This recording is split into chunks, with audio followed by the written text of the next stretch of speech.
Cocktail মারতে গিয়ে ধরা পড়ছে।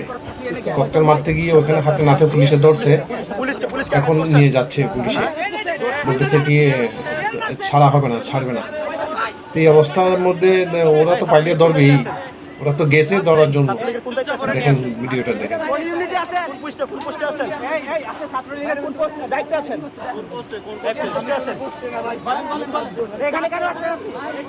এখন তো আর ছাড়বে না।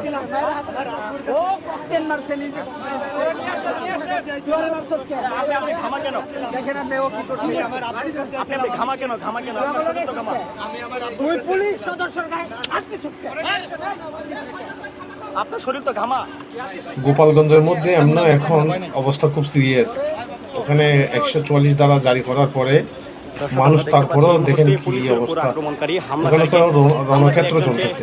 একজনকে ধরেছেন গোপালগঞ্জ এখন পুলিশ সদস্যরা রণক্ষেত্র সদস্যকে লক্ষ্য করে ককটেল মেরেছিলেন। এই যুবক কিন্তু বলছিলাম আমরা তার পরিচয় জানার চেষ্টা করেছি, কিন্তু সে তার পরিচয় দেননি।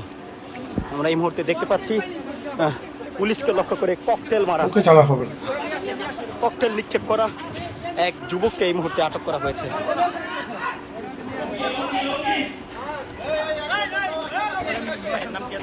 নাম বলে নেই ভাই, আপনার নামটা কি? নামটা বলবেন।